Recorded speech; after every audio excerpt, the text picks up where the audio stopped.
should be played at high volume. This should be played at high volume. This should be played at high volume. Preferably in a residential area. The following thoughts on Happy Hour do not represent Cox Media Group or its sponsoring. Anything you hear may and will be used against you. Thank you. Voted as best local podcast in Tampa Bay by the Creative Loafing. You're listening to Happy Hour. You're tuned in to Happy Hour, an hour where Happy rants about something. Sit back and listen in. Happy Hour is on now. Happy Hour is on now.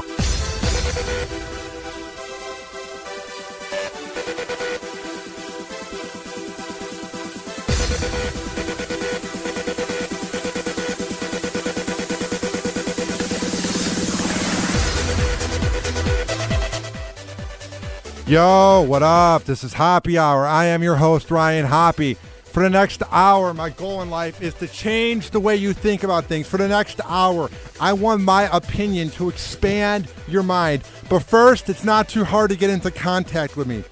Tweet at me at Ryan Hoppy Radio.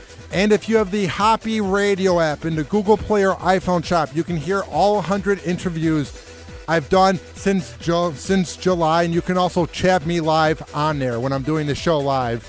Also, go to RyanHoppyRadio.com. Up this week, we have Lex from the Lex and Terry Show. We have Danny Bonaducci coming on, and we have much, much more.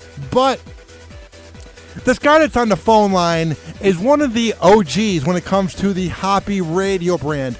We did the Hoppy and Super Rich show at WNUR 89.3. It was at Northwestern University, and it aired between 3 a.m. to 6 a.m. He used to go by the name Super Rich, which was some of the hackiest crap because I sometimes have a hard time pronouncing his last name. It's Ryan Stuprich because I have a hard time with STs, but I went by the name Super Rich because it made it easier. Whatever. I'm dropping the hacky shock jock crap. So he will be the official newsman once or twice a week on Happy Hour. So on the phone line is my good friend, and he's from the Sports Renegades on SportsTownChicago.com. Ryan Stuprich, welcome back, dude. Yeah, hey, how's it going? I'm doing good, man. I've been an awful friend, dude. We did like a practice show in September that's up. And I keep saying to you, oh, yeah, I'll get you on. Oh, yeah, I'll get you on. But then I never got you on. I'm such an awful friend. Well, that's okay, because, I mean, you've had a lot of stars on and stuff. There's been some famous people on your show, I have to say.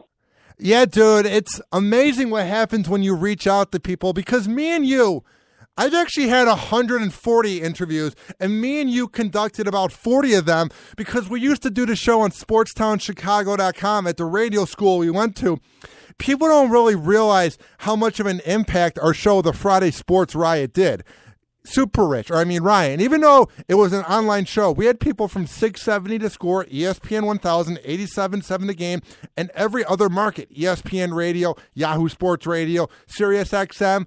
Dude, we had 40 different media figures on to break down sports. Like, that was an unreal era that we got overlooked on, you know?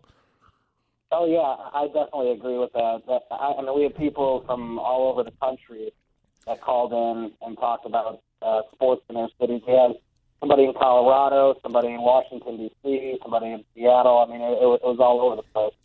It was just amazing how a lot of times in life, my passion for radio comes off as cocky. So people at the radio school, Ryan, didn't like me because they thought I was being over ambitious and annoying by booking people on radio.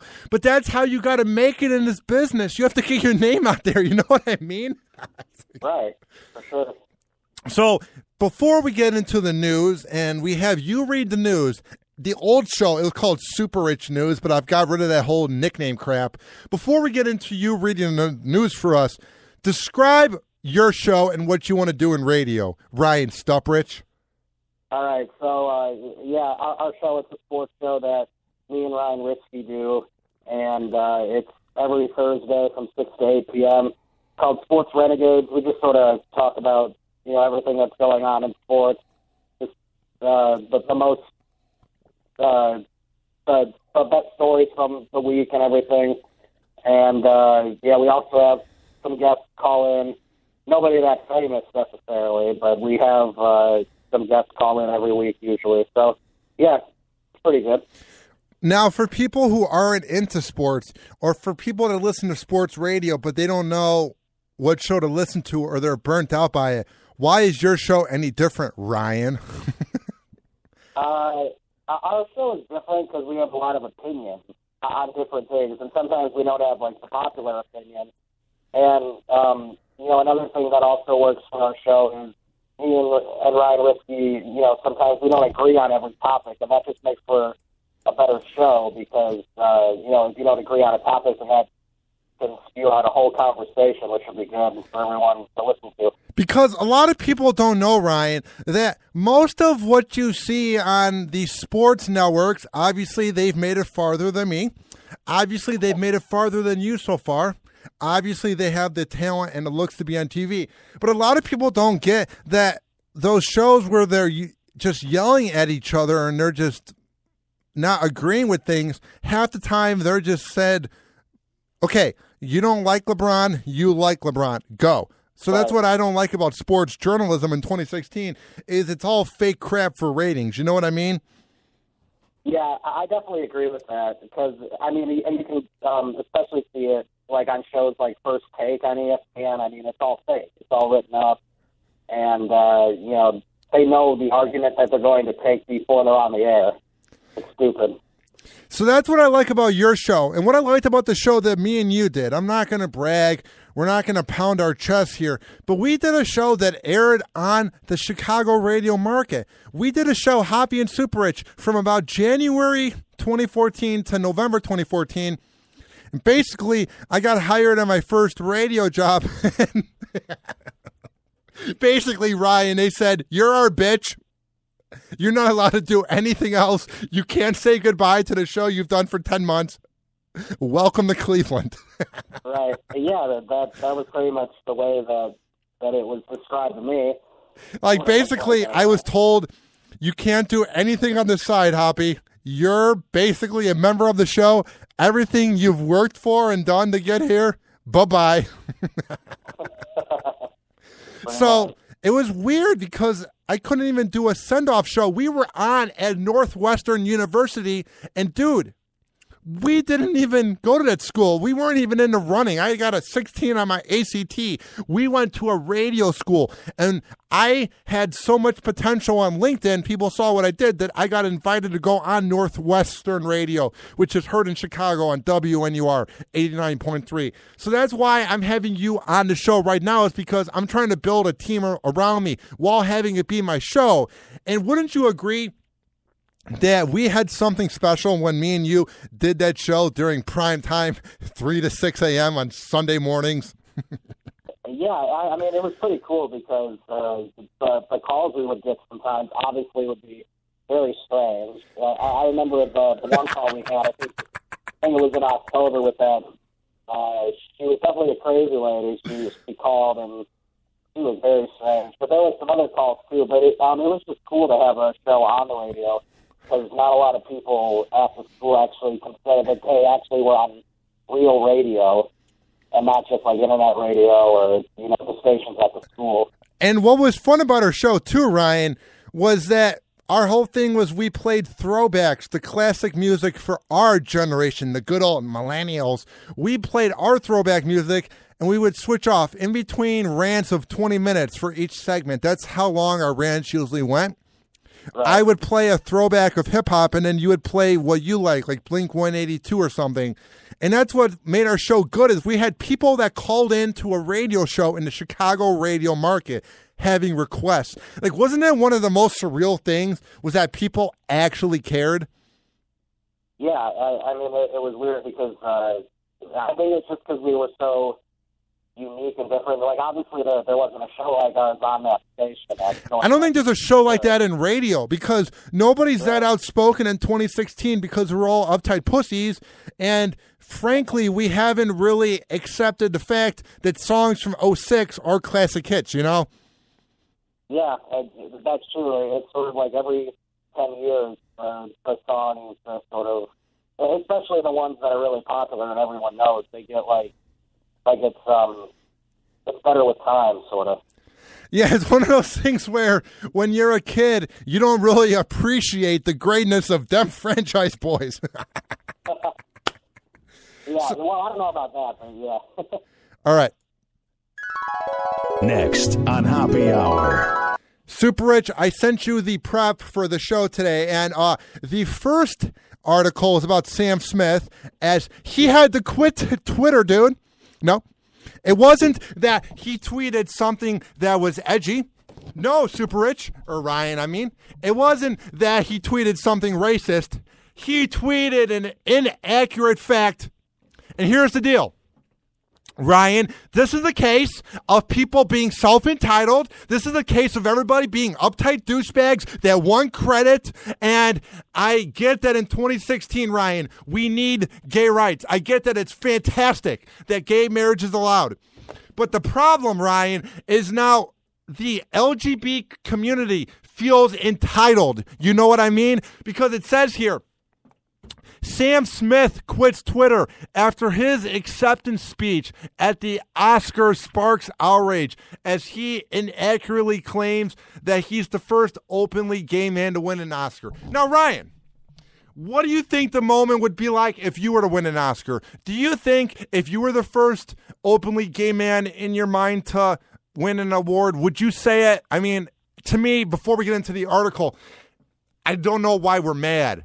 Like, shouldn't the LGBT community be happy for him, you know? Right. Yeah, I think that they should definitely be happy for him. And it was kind of interesting because I was actually watching this live when it happened. Of course you were. And, like, as soon as he said it, I was like, that's got to be a lie. Because there's, like, no way he could be the first one. I was like, you know, there's got to be no way. I mean, it's, you know, this isn't a new thing. And here's my thing. All right. What does the article say? Because it makes me sick that the person that actually won it, Ryan, got mad at him. Got furious at him. Shouldn't you be happy and not come off like an uptight piece of dirt douchebag? Shouldn't you just correct him and say, sorry, you got it wrong, but I'm happy for you? But this piece of dirt made it all about him. So what does the article say? All right, here, I'll start at the top here. Sam Smith has quit his Twitter just days after his Oscars acceptance speech sparked outrage online. Oh, such outrage, Ryan. Everybody was so mad. There were riots in the streets. I mean, get the hell out of here. It wasn't even a big deal. Like, I don't know. On Tuesday, he posted on his account, I'm logging off for a while. Some martinis shaken, not stirred, are definitely in order. Okay. All right. What a weird tweet. Here's what I don't get, Ryan. I guess he likes martinis. I don't know. Here's what I don't get, Ryan. I don't get why he's getting rid of his Twitter. He needs to say he's sorry, whatever, move on. Like, is it that bad that these uptight pussies that have no lives, these uptight pussies that no one cares about, these uptight pussies that have nothing going on and they have no social skills, so they hide behind the keyboard? Doesn't matter that they are mad that you said something that was inaccurate on accident? Because guess what, dude? Their combined net worth is not even close to yours of $15 million, Sam Smith. So why are you letting these dirtbags on Twitter get to you? You know what I mean? Right. Yeah. It's. I mean, it's kind of a weird thing to log off of Twitter for. And it's weird. I don't get it, Ryan, because it's like, you haven't had it yet. You're going to get it soon when you explode in radio, because I mean it. And I'm not just someone that says that.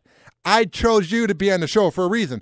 But what I'm saying is, I got so much hate when I was on in Cleveland, and I get so much hate at times when I'm on here in Tampa online. But the thing is, nobody has ever said any of the things they say online to me. They're all fake douchebags that are living a fake life. So I just don't get, Ryan, why Sam Smith took it so seriously. You know what I mean? Yeah, and like I said, it's kind of a weird thing to get upset over. But you know, I guess everybody is a little different, and I guess he felt like he needed to make a bigger deal out of it than it was, I guess. So what else does the article say? Right. It says Smith was widely condemned online after he wrongly claimed to be the first openly gay man to receive an Oscar when he and his writing partner Jimmy Nick accepted the prize for the Best Original Song at the Academy Awards on Sunday.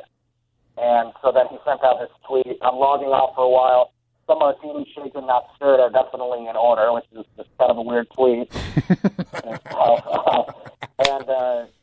So Sam Smith said, "I stand here tonight as a proud gay man, and I hope that we can all stand together as equals one day."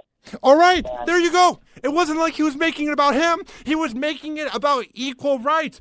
Gay people want to be treated equally. They are getting there. It's basically happening in 2016. You have the bigots that are against it, but they're going to die off in 20, 30, 40 years. So basically, the next generation, the millennials, and then whatever the new one is going on, like, we're cool with it.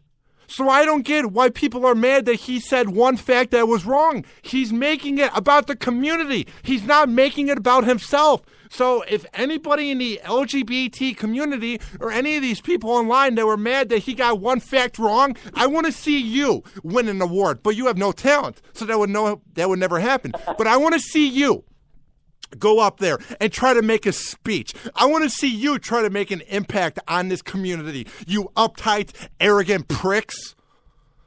Ridiculous, yeah, Ryan. I completely agree. And he also, let's see, he went on to say, I read an article a few months ago by Sir Ian McKellen, and he said that no openly gay man had ever won an Oscar.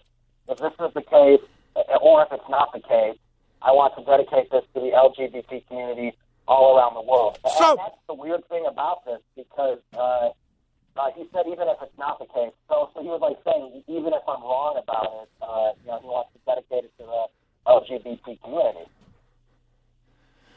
Dude, I don't get. If he were to start making... Yeah, I don't even know why this is an article. I'm reading it because it's news, but it's like, come on. Like, he's making it about the community. He's not making it about himself like Kanye West. What do you want, LGBT community? You guys embraced someone that got away with a manslaughter, and they made it all about themselves when it came to Bruce Jenner and then Caitlyn Jenner. And I've explained that the reason that she switched so fast was because she wanted to, and was because she wanted to get rid of that charge and have people forget about it. But you finally, Ryan, you finally have someone you can look up to. You finally have someone that is respectable and likable in 2016 to represent the community, and then they shame on him because he got one fact wrong. Like, what do you want? Right. Yeah, it was very strange. I'm surprised that people in the LGBT community would be upset with him, just because, I think he's one of the first, openly gay people. And, of course, who's so famous and a musician anyway.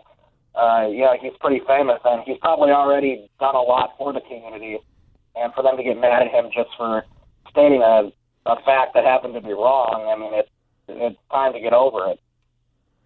All right, and then here's the tweet that Dustin Lance Black sent out, the guy that actually was the first gay man to win. And first of all, right, why is he mad, Super Rich? Because, frankly, he needs to realize that nobody's ever heard of Dustin Lance Black. Have you heard of him? I have never heard of him. Are you saying to me that you've never heard of Dustin Lance Black? That's exactly what we're saying. Sam Smith is a household name in top 40 music. I'm sorry that your uptight personality, because no one likes you, is mad because facts were spewed that are wrong. But say, hey, man, I'm actually the first one to win it, but I'm honored to have you be second in line. Don't make it about you. And why is the LGBT community siding with this guy, Ryan? This is the one that's making it about him, not about the community. What the hell? You know? Yeah. This is definitely unneeded. And I've never heard of this guy, but I'm sure his music isn't very good either. Or I guess maybe he's a screenplay person, because there's a YouTube link here that says it says that he won original screenplay in 2009. Yeah, and actually he might not be the first one to win, because it says it was Sir Elton John who took Best Original Song for Circle of Life in 1994, and Alan Ball who took Best Original Screenplay in 2000. So basically, he's not even the first one to win. So what are you talking about? Like, really? Now that I know that, you're not even the first one to win. You don't hear Elton John bitching or Alan Ball. You should be happy that somebody else in the community won. Dude, Sam Smith is a household name. He has the song Latch. He has songs that you hear on any top 40 radio station. Dustin Lance Black is just a dude, for some reason, has a check mark on Twitter and is verified and feels like he's cool. And he's not even the first one. He would be the third one, technically. So then who do you think you are? Like, what are you trying to prove? That doesn't make any sense. I don't know why he gets mad. I love his tweet after, too. It says, the point, knowing our LGBT community history is important. We stand on the shoulders of countless brave men and women who paved the way for us. So if you really meant that, you would be on their shoulders, applauding Sam Smith, not making it about you, you uptight piece of dirt. My cat's excrement, every time she goes to the litter box, is more likable, more humble, more creative, and more sincere than you ever will be, you piece of dirt, you uptight, arrogant, self-entitled narcissist. Screw you. Yeah, I mean, exactly. It's ridiculous. He should be happy that Sam Smith that he won an Oscar, and that's another openly gay person who's won an Oscar. So I think he should have been happy about it and not tweet out the point that he made a mistake. Next on Happy Hour.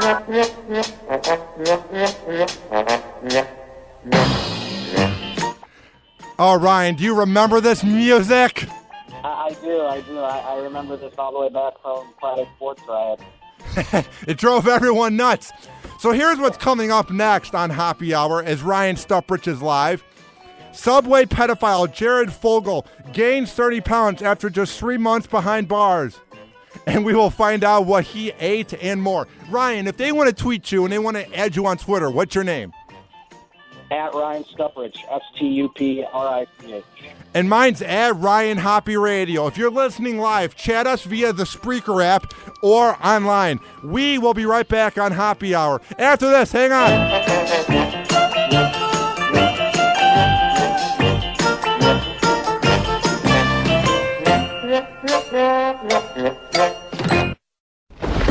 Happy Hour. Happy Hour. What up? What is happening? This is Ryan Hoppy from the award-winning Happy Hour podcast, and I'm here today to talk about my new sponsor, Simply Prepaid of Gulfport, which carries T-Mobile, Go Smart Mobile, Simple Mobile, and Ultra Mobile services. All of their plans are no contract, so you don't have to worry about that. And they are powered by the T-Mobile network. They have an unlimited plan for any budget. So maybe you're behind on bills and you don't have a lot of money right now, but you want to have an unlimited plan. Trust me when I say Simply Prepaid of Gulfport is the place to go to. You can bring in your own device or take advantage of their large assortment of handsets. If you bring in your old device from another carrier, you can get a free phone with no contract if you transfer your number from the other carrier. So that is one of the most badass features about them. One of the best things about Simply Prepaid of Gulfport is they carry a full assortment of accessories for your tablet or smartphone, and they even do repairs. So maybe something is acting up with your phone and you don't know who to turn to. Trust me when I say Simply Prepaid of Gulfport is the place to go to. And they even have very convenient cell phone classes. So maybe you're behind on the whole smartphone phenomenon and you want to catch up. Maybe you need to know about it for your new job, or you just want to fit in with all the cool kids. Head on over to Simply Prepaid of Gulfport and they can hook you up with some good classes. If you tell them that Ryan Hoppy sent you, you can get a free gift with any repair or activation. And now you're probably wondering, how can I get in contact with such a great deal? They are at 5014 Gulfport Boulevard South. And if you don't know where Gulfport Boulevard South is, trust me, it's not hard. When you cross 49th Street going west on the 22nd Avenue South, it becomes Gulfport Boulevard. So it's not hard to find, it's very convenient, And trust me, Patrick and everybody at Simply Prepaid of Gulfport, they're reliable, they're humble, and they are there to help you out. If you want to call them, it's not hard. It's 727-331-1934. That is 727-331-1934. I'm a man of my word. Trust me when I say Simply Prepaid of Gulfport is the best in the Bay. Tweet Hoppy at Ryan Hoppy Radio. Email him, ryan@hoppyradio.com, and give him a nice, sexy Snapchat at Hoppy Radio.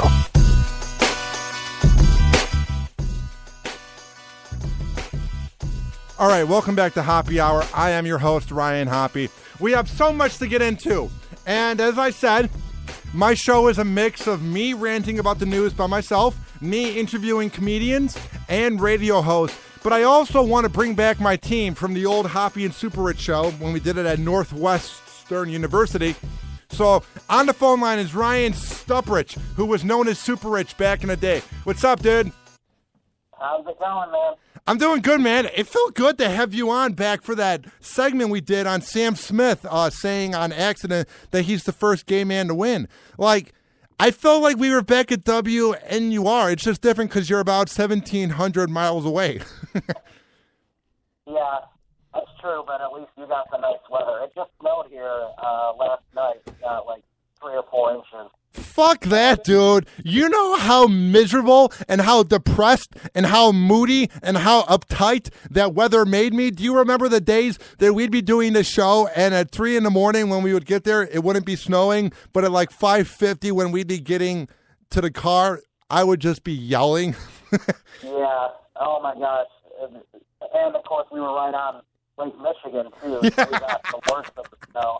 The whole parking lot would be full of snow, and you have to wipe off your car before you leave, and you're already tired because it's like 6 in the morning. So. Yeah, and for people that don't know about Northwestern University, it's on the water. In WNUR 89.3, where we did our overnight show, there is a 2-level parking lot.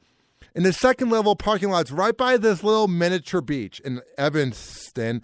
And you see the skyline far away. But the thing was, since we got the lake effect of Lake Michigan up in the Midwest, dude, like, nowhere else would get hit. You live in Wilmette, which is a suburb, or you live in, what's the suburb you live in, just for the hell of it? Mundelein? Yeah, you live in Mundelein, Illinois, which is like halfway to Milwaukee, halfway to Chicago. And then I lived in Arlington Heights, which is nowhere near the water. So we got screwed because once we would be driving home, you would call me and you'd be like, dude, there's no snow. Like every time we would leave, we would have to wait longer to leave at 6 a.m. because we got the lake effect. It sucked. You know what I mean? Yeah. It's that's what happens when there's a big lake. It changes everything in the weather.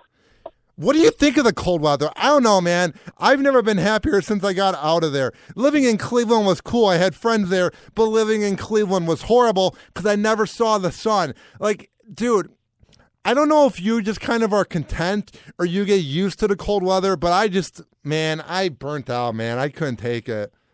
Well, I mean, I would like it if it was like 65 and sunny year-round, something like that. Move to San Francisco then.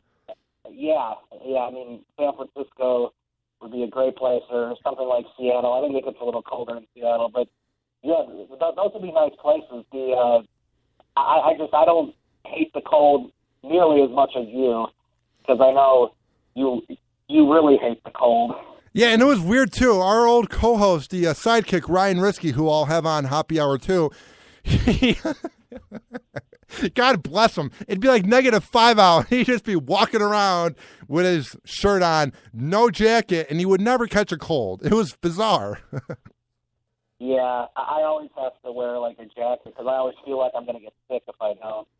Yeah, and then what else we did at Hoppy and Super Rich was I often had rants about pedophiles because I find it a disgrace and I find it ridiculous, Ryan, that we don't give them harsher sentences. Like, say what you want about gaining weight in jail after being out of jail and being in shape like Jared Fogle, but he's gained 30 pounds, Ryan, by eating cake for breakfast and then an entire box of honey buns in one sitting. Like, I know gaining weight's not fun, but Why the fuck is a pedophile who owned child porn and touched kids, why is he eating the food he wants? Dude, everybody said, Ryan, oh, but when they go to jail, they get the treatment from Bubba in the shower. No, they don't. He's obviously eating what he wants, you know? Right. I wonder if this is like a way to get attention. Like he's trying to gain all this weight so people will start to feel sorry for him. Sort of like the George Zimmerman effect. Like when you kill Trayvon, hey, I'm fat, but then when you lose weight, I'm back to being muscular, you dirtbag. Right. Yeah, I mean, it could be something like that. It says here he has a 16-year sentence. So, I mean, he could do a lot of damage if he ate a whole box of Funny Buns. Yeah, if you lose 30 pounds in 3 months, dude, he's going to make his original pictures from before he was with Subway. That's going to make him look like LeBron in those pics. I predict whenever he gets released, if it's like 2032 or whatever, or even sooner, I predict he's just going to be a slob. Yeah, he's not going to look good. And I think last year when they arrested him, he lived like in Indiana or something, and I think he was fat then too. Like he was already starting to gain his weight back. Yeah, man, it's weird because I just don't get what it's like where you go from being fat to then being on top of the world and skinny. You gain some weight, but now you're behind jail, and you basically are just going to keep on gaining weight, you know? Right. Yeah. Well, I mean, this guy is obviously sick in the head. He's a pedophile, and yeah, he shouldn't be allowed to eat whatever he wants. He should be eating the meals that are provided to everyone else in the jail, right? That's what I don't get, dude. Is if this was any other pedophile, Ryan, if this was some pedophile from Chattanooga, Tennessee, he would have 50 years in jail. But because of the celebrity treatment and him having money from being a spokesperson from a household fast food chain, he's given only 16 years. And I get, people go, but that's 16 years of your life. He'll be 54 when he's released. He'll be young. I don't get how being rich and famous helps you get away with things. I feel like we don't seem to grasp that he ruined kids' lives, Ryan. It makes me sick. Right, and the thing is, when he gets out in 16 years or less, it'll probably be less, because he'll probably appeal something. He'll probably get out in like 2024. Because he's a good boy, and he's been behaving. And I love that too, Ryan. I love when they say, but they've been behaving in jail. It's not hard to behave. You have nothing really to do but sit there and just shut up. If you don't talk back to the guards and you don't begin fights on the playground, basically you're fine, you know? Right. And it's going to be interesting because, I mean, what is he going to do, like, the first day he gets out of jail? Is he going to go home and be a pedophile again? I love that point, too, Ryan, because, Ryan, listen, I know you're heterosexual, but go become gay tonight, have some anal sex, go down on some guy. Does that sound like a plan? Oh, yeah, I'll get right on that. That's the same thing with him. I know we don't want to think about it that way, but being a pedophile, being attracted to kids is no different than being heterosexual, being homosexual, being bisexual, or being the one that's not coming to my mind, but the one when you just don't have sex at all and you're not attracted, or being like transgendered. It's the one that's the worst, but there's no changing what you're attracted to. So I don't get why they think that these classes, Ryan, and these orientations, and them being in a church basement drinking coffee while having like a counseling session, I don't get why they think that's going to help. You can never change what you're attracted to. Yeah, I mean, that's true, because, I mean, it's sort of like what you were meant to do in kind of a sick way. So, I mean, they just got to find all these people and put them in jail or the death penalty or something, because, I mean, it's kind of ridiculous. It's just weird. Did you ever like him? I never did. I'm not really a big fan for TV spokespersons in general. Right. I don't want to say any names because what if I end up meeting up with them someday? I'm just saying I'm not a big fan of them overall. But at the same time, there was always something about Jared Fogle. I'm not going to sit here, Ryan. I'm not going to be on my show right now and proclaim and say, oh, I thought he was a pedophile. But there was something about Jared Fogle in 2008, kind of when he showed up on the scene. And he would be on all these different radio shows doing his thing. There was always something about Jared, man, that I just didn't like. Did you ever like him? There was always something about the guy that it just bothered me. Yeah, I mean, I never really paid attention to him, but he always seemed kind of weird. Like, he'd always be showing in his Subway commercials, he'd be showing, like, how big his pants were. And then it's like, this is a food place, like, and you're showing, like, how fat you were, and then, like, you ate here. It's not very appetizing after that. And then the best part I love is all the online comedians. I think they're funny putting up those Jared Fogle memes where it's like, look at all the kids that he hid in there. Jared Fogle jokes are some of the most hackiest, some of the most disgraceful, some of the most disgusting and pathetic jokes out there. You're making a joke about kids whose lives are ruined. I get that anything can be funny, but in this case, a pedophile joke actually isn't funny. Like, if you make a pedophile joke and you're doing your comedy routine in front of an audience, Ryan, that's one thing because it's a vague joke. But I never found the Jerry Sandusky jokes to be funny or Jared Fogle jokes because there's actual victims whose lives are ruined forever, dude.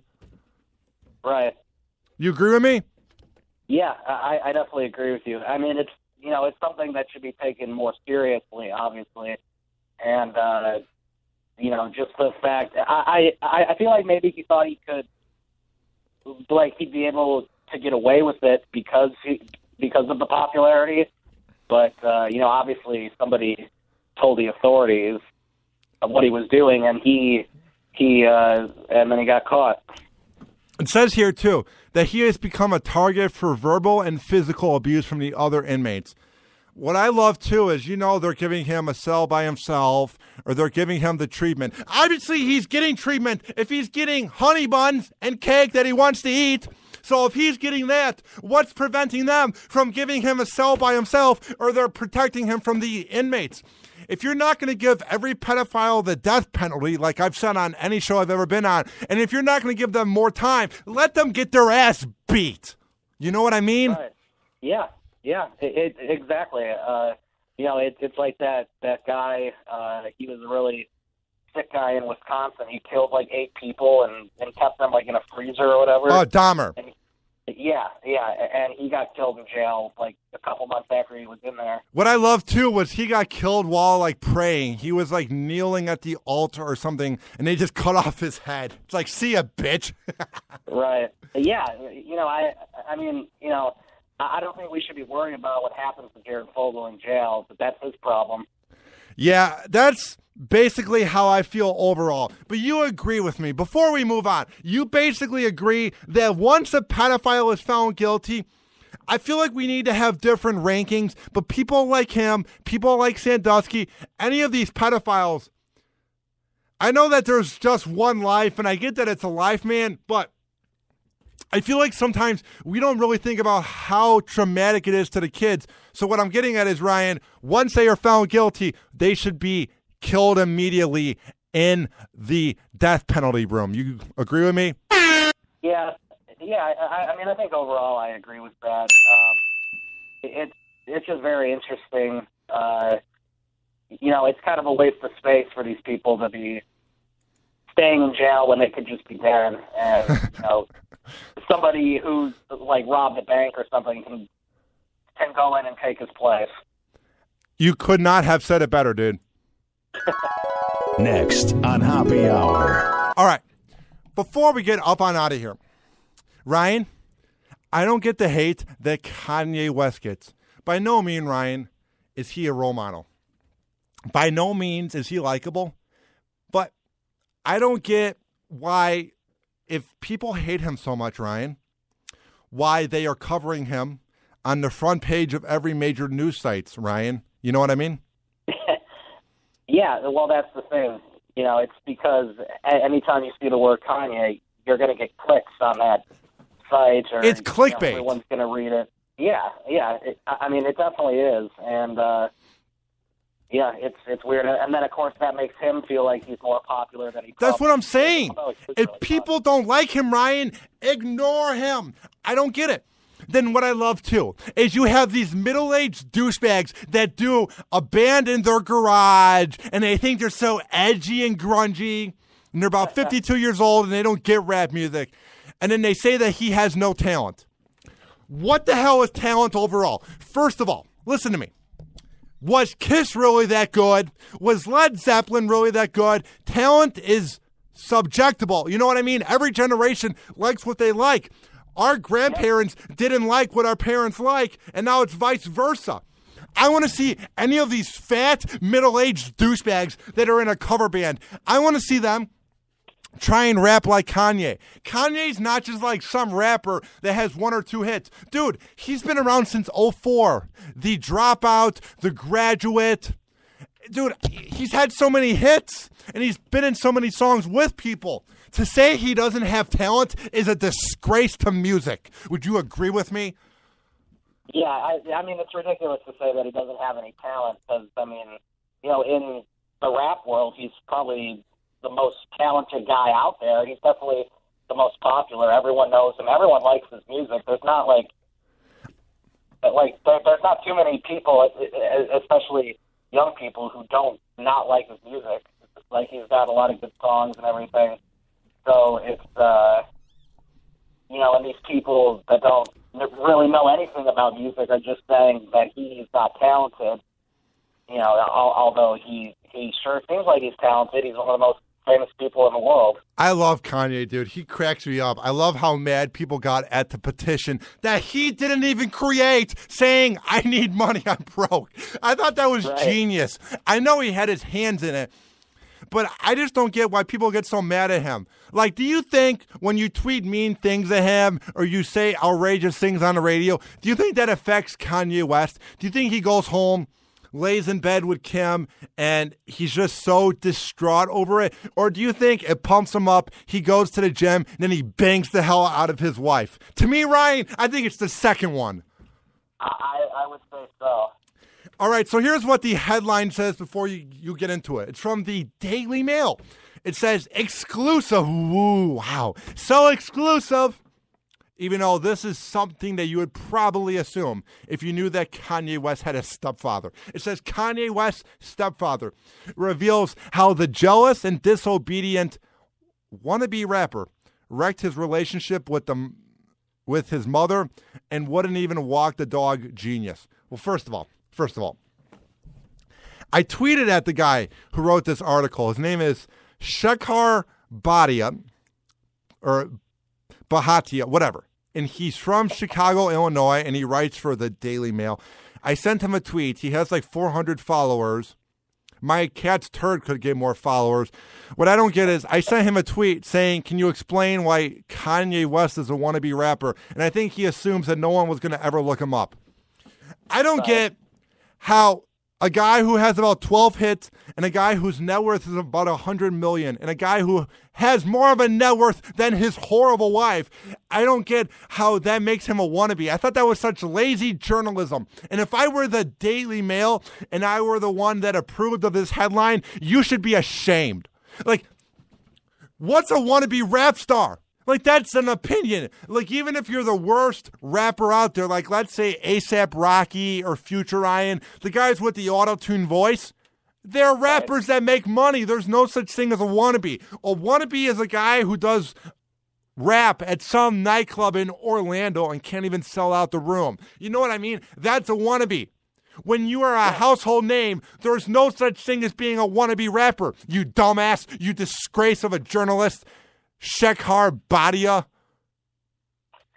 Right, and the thing is, like, Kanye's music, like, appeals to a lot of people. It's not like certain rappers where they're just sort of, like, targeting one demographic. Thank you. I mean, like, you know, especially with Kanye, it's, I mean, his music appeals to everybody, and he's got some hits that are, you know, on the radio all the time. All right, here's some of his songs, even though he's nothing more, you know, than just a wannabe. Gold Digger. He had the song Paris. He had the song Stronger. He had the song Runaway. He had the song All of the Lights. He had the song Mercy. He had the song Run This Town. He had the song Heartless. He had the song Black Skinhead. He had the song Bound To, the one where Kim's basically writing him. He had the song No Church in the Wild. He had the song Click. He had the song Can't Tell Me Nothing. He had the song Forever. He had the song Flashing Lights. He had the song Love Lockdown. He had the song Jesus Walks. He had the song Power. He had All Falls Down, Through the Wire, Blood on the Leaves, I Don't Like with Chief Keef, Good Life, Monster, Touch the Sky, Homecoming, Good Morning, Say You Will. Ryan?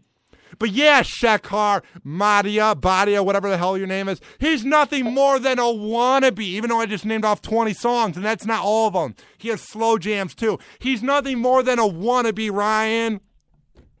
Yeah, I don't know why they would say that. I mean, obviously, he's just mad at him for being successful and better than he'll ever be. Right. So I don't know. Maybe Shekhar Batia can rap. I don't know.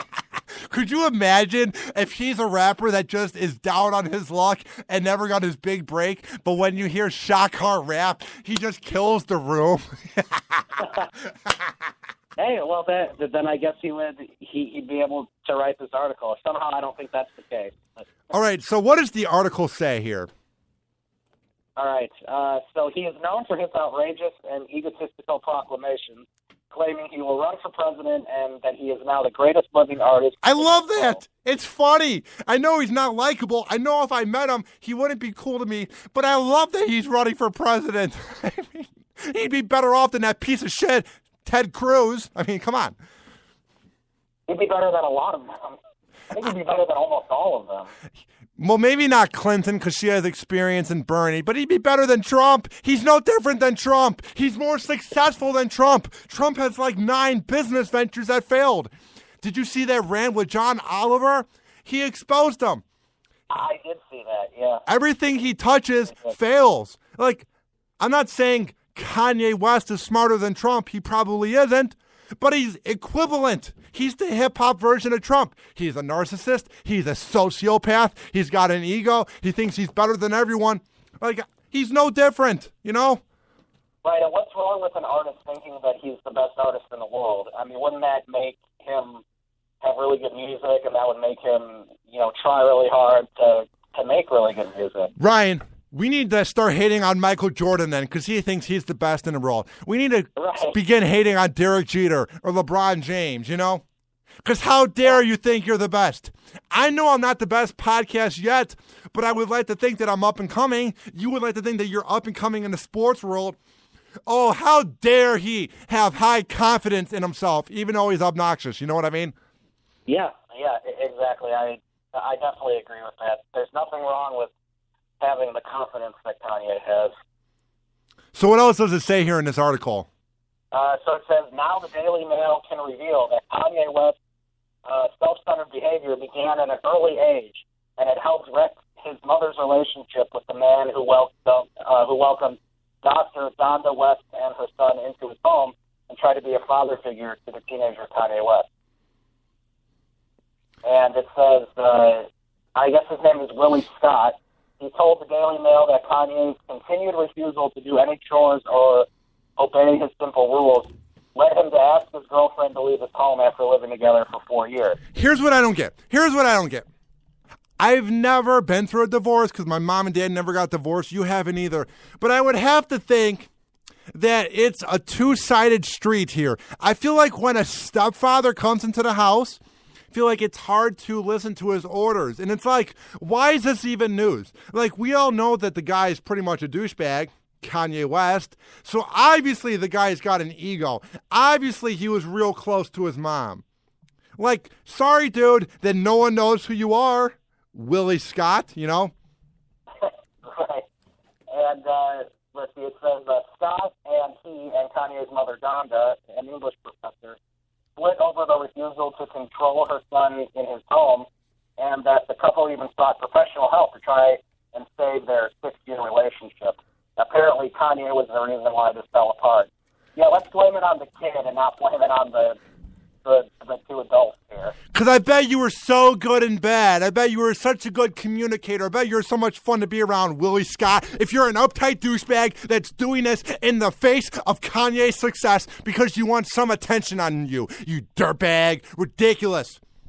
I feel like we are kind of siding with Kanye because we're millennials. I just think the hate on him's ridiculous. Like, we don't hate on Taylor Swift. I know she's more likable, but she's just as cocky. She's just not outspoken about it. Every song she's ever made is about a dude, you know? I just don't get the hate. Yeah, I mean, it is.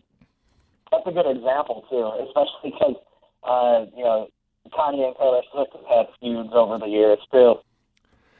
It also says here that basically he just never got along with him, and the dad felt like he was always in the way. Well, listen, man, if you see that your stepson has an ego, even if he's so disobedient, you need to remember that it's not your blood. You need to remember that maybe Kanye has daddy issues, and maybe you shouldn't be forcing him to walk your dog, and maybe you kiss the ass if you really care about his mom so much. We all know that Kanye West, Ryan, was really attached to his mom. He wrote a book about her that I own, and ever since his mom died in 2007, he went crazy and did the thing, I'm going to let you finish, Taylor, in 2009. People seem to overlook that he doesn't have his mom with him. And this article proves that he's a mama's boy, which isn't a bad thing. So the fact that this dad is saying this just makes him disgruntled. It makes you look like an old man. It's not like you're the stepfather that was with her until she died. She broke up with your ass, you know? Right. And I mean, it's not like this guy was like a great person, probably. He probably wasn't that good of a person either. And it says here, he was a very creative kid, but he didn't want anything to interfere with what he was doing, and that was his music. Oh, my God. Heaven forbid the guy have any passion. Heaven forbid the guy have any ambition. Heaven forbid he even try. I mean, some people, I guess, could say the same thing about my passion because a lot of times I come off cocky because I promote my brand so much. I feel like me and Kanye are kind of up the same road, Ryan. It's just I'm more self-conscious about what people think of me, and he's more cocky. But, Ryan, people don't seem to get that if you're not in the entertainment business or you're not in the media business or you're not aspiring yet, that you need to kind of be self-absorbed if you want to make it, you know? Yeah. And I mean, who is he to tell Kanye, I think you should be doing these chores instead of working on your music? Of course he would say that. He's an English professor.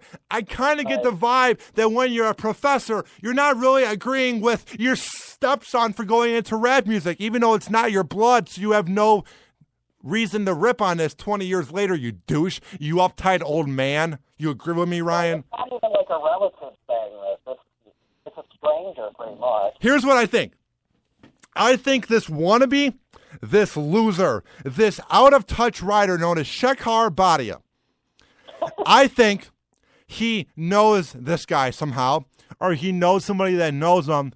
So he goes, oh, wow, this will get clickbait. And it did. It has over 900 comments, and it's been shared 2,000 times. But this is a desperate plea for journalism. This is what is killing journalism. The fact that we're caring about one of her boyfriends. We don't know how many guys she went out with. Maybe she went out with him for a month or 6 months. This wasn't the stepfather that was with him until she died. They broke up for a reason. Yeah. It's sad. I mean, imagine being in his shoes. You live in the ghetto, you want to make it, and you don't have a father. Like, maybe it wasn't meant to be that you weren't supposed to get along with him. Like, why is this old man making it all about him, Ryan, where it's his fault for not getting along with Kanye? If you see that your stepson is a douchebag, maybe you then back off and realize he's never going to be obedient. I just don't get why this old man was expecting so much from someone that's not his son, you know? Yeah, and I'm not sure, did the author of this, did he try to seek out the stepfather, or did the stepfather try to seek out them? Oh, of course he's trying to seek out the household name known as Shekhar Badia. Because, Ryan, when you want to get attention in media, I think your big break and my big break would be reaching out to Shekhar Bhatia. Shekhar Bhatia is the guy that everyone goes to for attention. Shekhar Bhatia is the next up-and-coming thing here in the media business, even though he has 400 followers. If you want to make it, hit up Shekhar Bhatia. Shut up! What I'm getting at is I'm pretty sure that this guy wants any attention, both Shekhar and this guy that used to go out with Donda West. And what are you gaining out of it? Like, it's not like you're going to get any attention from Donda West. She's been dead for about a decade now. You're not going to get a response. It just comes off classless and desperate. You piece of dirt, old man. You know? Yeah, I agree. It's really stupid. But I mean, I'm sure Kanye at this point he doesn't even care. He goes, "Oh, that guy. It was 1 of 20." Yeah. I'm sure he hasn't even heard about this. I would love to be Kanye or any famous like artist or celebrity right now, Ryan. And let's say you're Bieber or you're good old Miley Cyrus or your Kim or Kris Kardashian, and just reading your mentions and just how often you get hate and you go, haha, I'm eating caviar for dinner. You can't afford a meal from Aldi's. Like, I just don't think people get that they don't care what you think of them, you know? All right. Basically, if you hate on Kanye and you think you're edgy, man, or you think you're unique or people care about you, I'm sorry, they don't. Shut up! Next on Happy Hour. Happy Hour is about to end. But first, it's time for Last Call. You hear that? It means the show is about to end. But Ryan, I think this brought back a spark in our relationship, even though I don't want to have anal sex with you. I think this brought back a spark where I want to make you a weekly segment once or twice, because it's good promotion for both of us. You know what I mean? Yeah, I think it definitely is. It was good. I always like the news stories you send me, because they're always very strange, and there's always a lot to talk about with them, too. And I've also been burning out lately. I mean, I've had 100 interviews. I'm not taking it for granted, but I'm thinking not every radio show is an interview, unless you got an hour-long show on Sirius or FM radio. All shows have contributors. All shows need to be their own person. So I was thinking, whenever I had you read the news, like I was playing some old shows to my girlfriend, and she's like, that guy's really good, and it just seems like you're more comfortable. The best part about having you around is you're a second voice. You're good at reading the news, and it gives my ADHD brain a time to relax, and I came up with points I never would have come up with. So I'm definitely bringing you back. So Ryan, if people want to hear some of your work, where can they find you online and on air? You can follow me on Twitter at Ryan Stupridge, and you can check out my website. All the podcasts from Sports Renegades are on there. That's RyanStupridge.wordpress.com. And then every Thursday from 6 to 8 p.m. on SportsTownChicago.com, Ryan Risky and I host Sports Renegades. And that's on SportsTownChicago.com. And I'm going to begin retweeting anything you guys need me to retweet, and I will plug your account after this. Dude, I've been an awful friend. We did that test show, and I keep saying, oh, I'm going to get you on. But going up to Sirius XM last week and seeing the greatness and just beginning to appreciate the greatness I see here in the hall at Tampa Bay, there's not that many shows that have one person, so you need a team around you. So it's going to be Happy Hour. We're not bringing back Hoppy and Super Rich because that's a hacky name, but I definitely want to have you a part of the show, so this was a lot of fun. Wouldn't you agree? Yeah, sounds good. I'll be ready to go next time you need me. Hell yeah. So if people want to check me out, they can, of course, go on Pornhub, but also download my app in the Google Play or iPhone shop. Search up Hoppy Radio. You can hear all 100 of my interviews since July, and you can chat me live when we do the show. Tweet at me, at Ryan Hoppy Radio. Check out my website, RyanHoppyRadio.com. Send me Snapchats. At Hoppy Radio. You can see all the behind-the-scene madness from the show. Also, Go to tinyurl.com/happyhourdecals. For just $2, you can support the show. Simply Prepaid of T-Mobile, Speed King Signs, all the great sponsors of the show. We have so much coming up this week, including Lex from the nationally syndicated Lex and Terry Show. We have Danny Bonaducci. We have so much coming up, and we have a special guest coming up this Sunday. We also have Tommy Edwards, the Bulls PA announcer and radio legend. Oh, wow. I know, man. I can't believe he's coming on. But there's a guest coming on this Sunday that I'm not announcing just because I'm not saying he's all mine, but I'm so proud about this guest that I'm giddy. You know what I mean? Right. This has been Happy Hour. I am your host, Ryan Happy. Ryan, you will be back soon. Sounds good, bro? Sounds good. All right, see you, dude.